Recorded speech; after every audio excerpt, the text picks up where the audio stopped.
Greetings in the name of Jesus from Eastern Mennonite Missions. My name is Jerry Keener, and I've connected with EMM for many years, currently serving as president. I'd like to thank Gingrichs for your engagement in God's mission through EMM over the years. Many of you have served through EMM. You've given of your finances, and you have been the good soil in which persons have been prepared to serve in God's ministry. I think of Barry Freed, who is our mission support team coach, who continues to serve. And then there's Laurie Keena Gingrich, who serves on our board. Both of these persons served in ministry overseas with EMM around the globe and currently are still engaged in work with EMM. So thank you for your engagement all these years through EMM.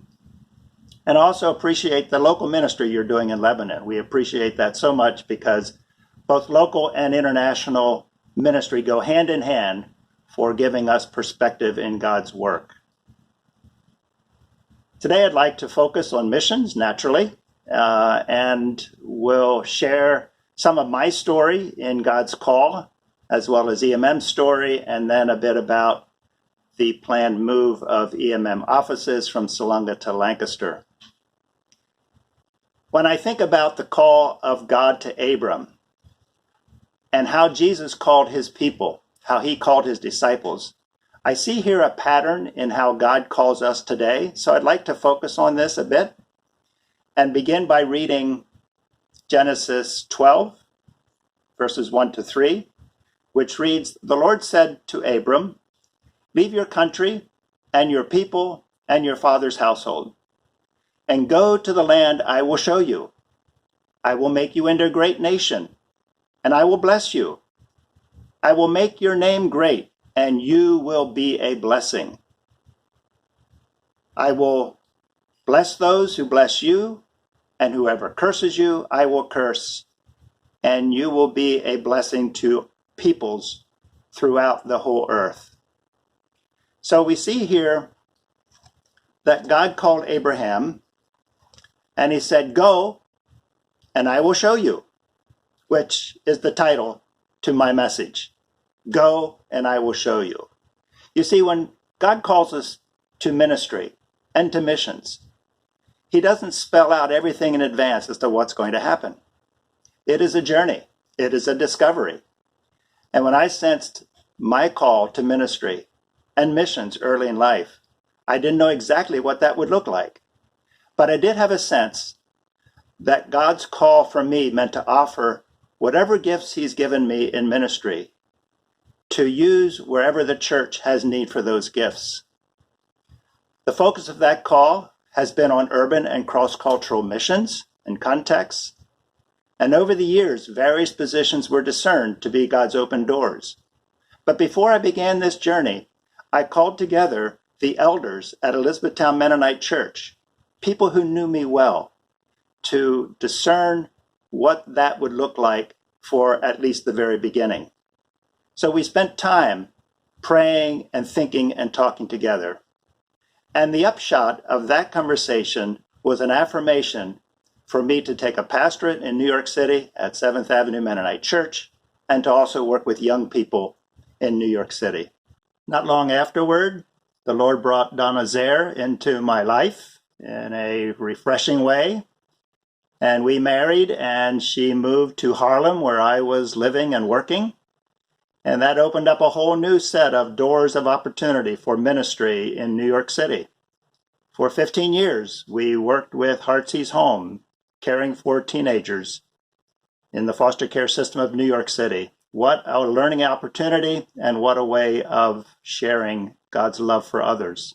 During these years, God brought Jeremiah 29:7 into our lives as a guiding vision, which says, "Seek the peace and prosperity of the city to which I have called you into exile. Pray to the Lord for it, for if it prospers, you too will prosper." Certainly those early years in New York City felt like exile. But out of that situation and those sometimes difficult, trying circumstances, We forged very phenomenal relationships and learned a lot through that process. And from there, then, God called us as a family to Vietnam, to Saigon, to serve among the Vietnamese Mennonite church, which was really not formed very well at that point yet. God blessed that as well. And as we look back, we see how God's hand was with us all along the way. God provided daily direction, even though in many seasons I did not understand what this was all about. Yet each season was fruitful, and each season served as a preparation for the next season of ministry for what we're involved in today.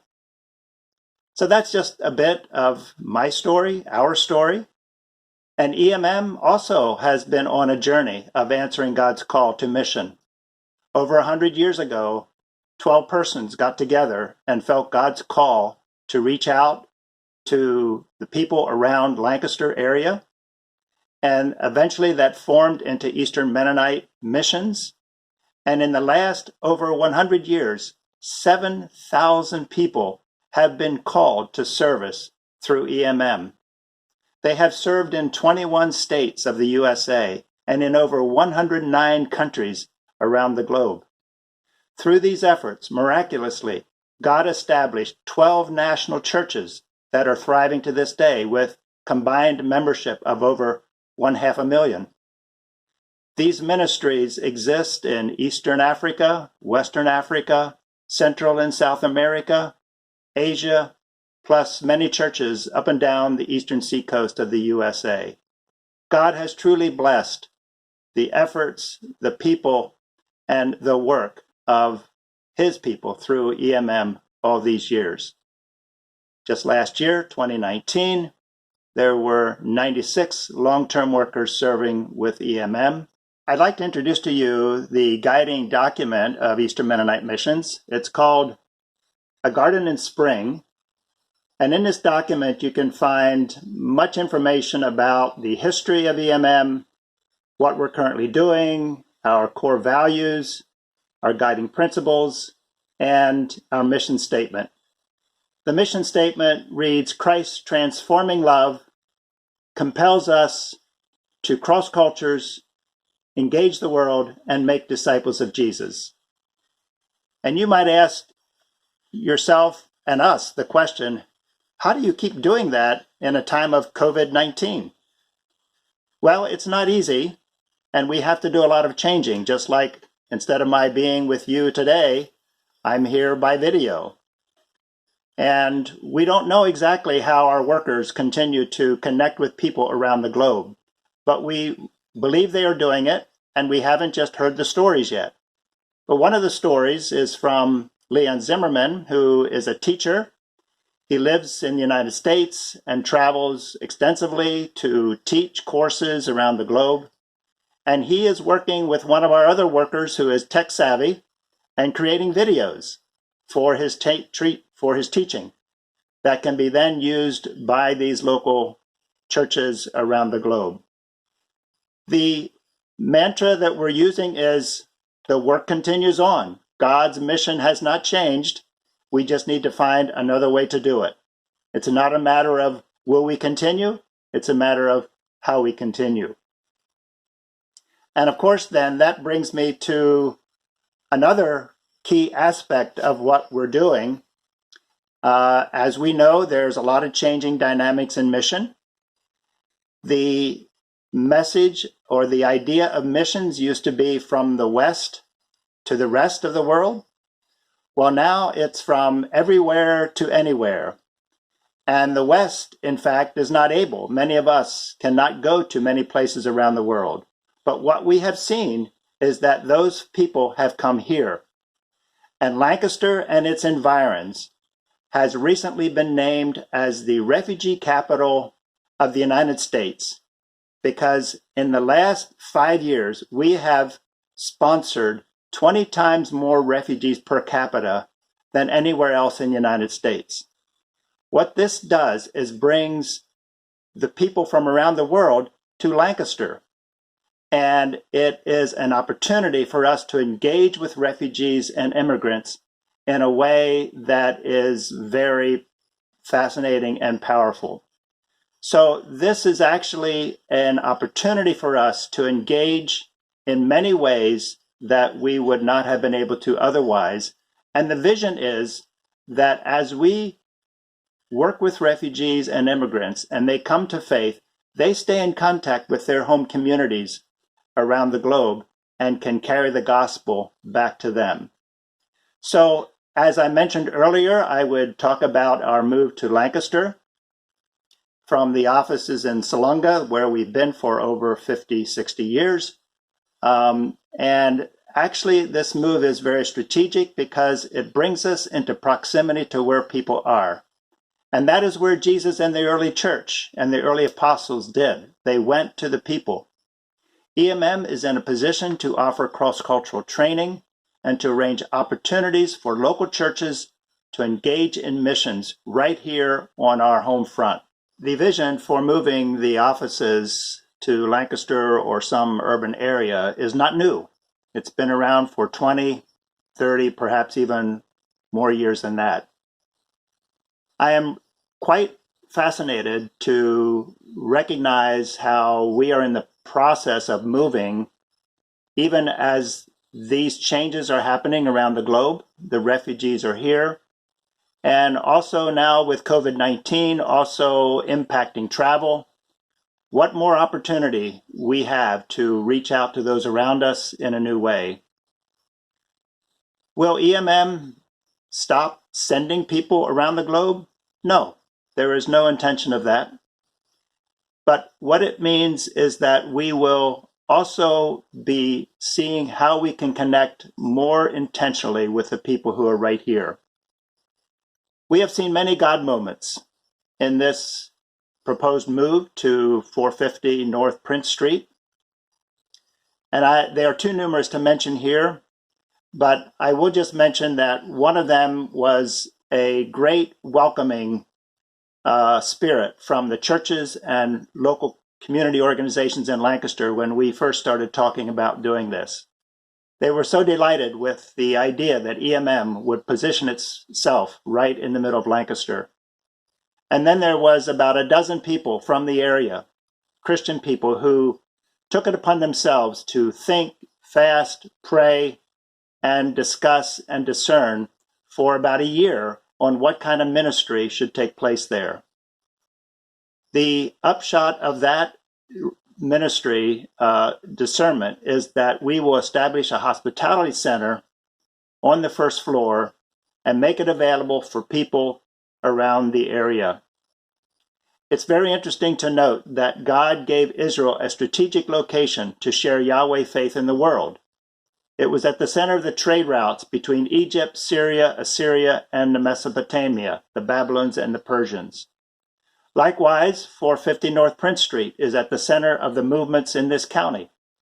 It offers opportunity for reaching out to people, and especially to the refugees and immigrants of Lancaster, to share the gospel. We plan to have a cafe-style arrangement on the ground floor and a welcoming space for dialogue and for community and discussions to happen throughout the area there. At this point, I'm going to ask our technicians to show a video. This video will give an overview of the planned move to 450 North Prince Street. And we are so delighted that this project is moving forward.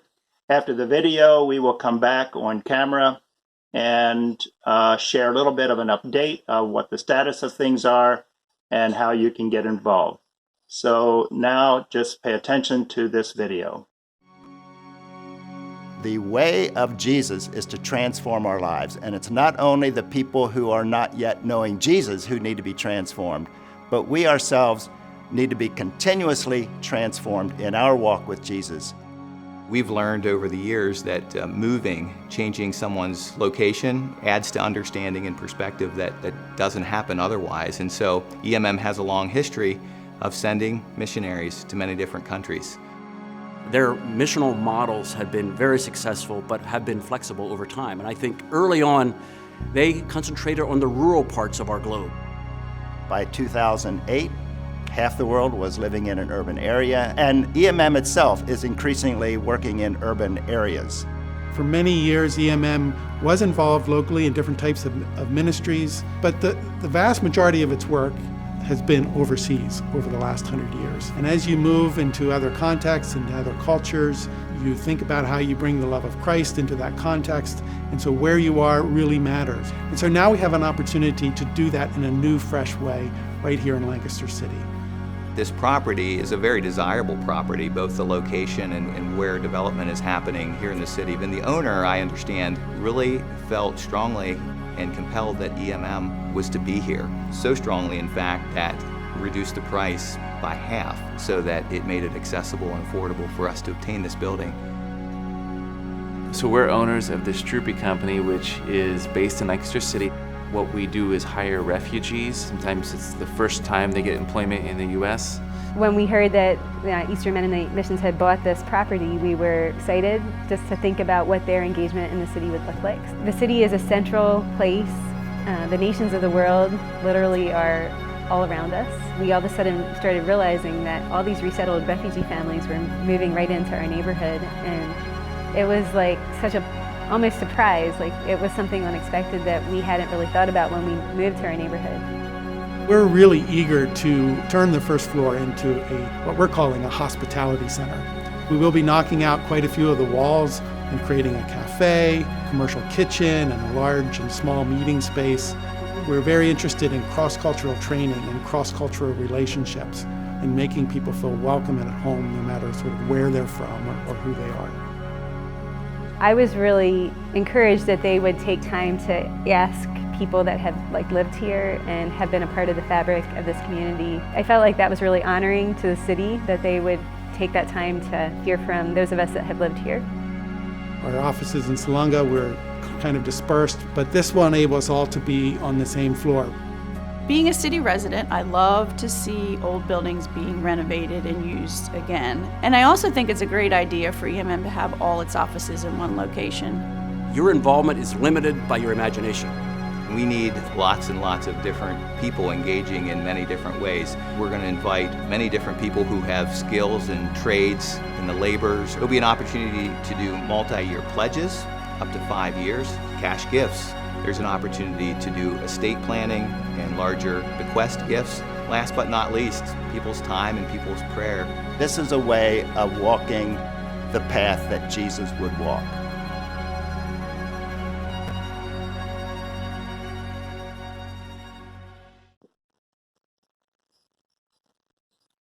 In closing, I'd like to share a brief update on what's happening with the 450 North Prince Street project.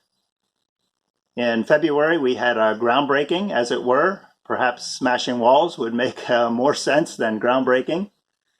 But from there, we began construction, renovation, and had a couple weeks of volunteer labor, persons like yourselves who came to the facility and helped to tear down walls and clean out wires and all kinds of things. There were nearly 200 people who contributed to that demolition time. The construction was underway until Governor Wolf declared non-essential businesses to discontinue, so it was shut down for about 5-6 weeks. But it has resumed as of May 1st, and so the construction continues on, and we're delighted to see the progress of this project. For more information, you can go onto our website at emm.org/450.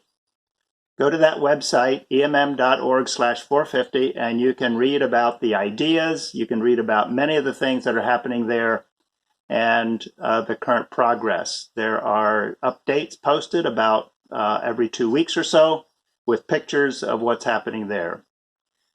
And so this brings me to how you can be involved in this. And the most important thing is for your prayers, not only for 450, but for the entire ministry of EMM. God moves in response to his people's prayers. And we just ask that you continue to keep us in your prayer on a regular basis and realize that we need your prayer and God's direction with so many things. And of course, there's always money that's needed. So continue to send in your contributions to EMM and to the people you're supporting and so forth that we are so much in need of. At the same time, we're not here to make a big pitch on that because we recognize a lot of stresses economically at this time.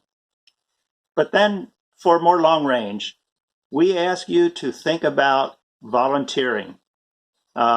In the EMM ministries, many of the people, I talked about 7,000 people who have served through EMM, many of them were directed toward EMM because a parent or a leader or someone, a youth leader, shoulder tapped a young person and sometimes an older person and said, you know, I see God's gifts in you and I think you could make a contribution in ministry through EMM. So start talking to your young people, even in middle school. Share the missionary stories. Trigger that passion for learning and for ministry and for sharing the love of Jesus. And when specific opportunities come around, suggest them. That is how many, many people come to decide to make their life investment in ministry and in missions. And of course, there also will be some volunteer opportunities available at 450. I think there will be some wire pulling or other opportunities before long. If you keep in tune to the website, emm.org/450, those opportunities will be evident to you as they come available. So I thank you so much for giving us some time to share this with you. Above all, we just pray that God will show you how you continue to minister the love of Jesus in your local area and around the globe. And we would just be delighted to have you do that continually through EMM. God bless you. God keep you in his way and be faithful unto you. We thank you for this. Amen.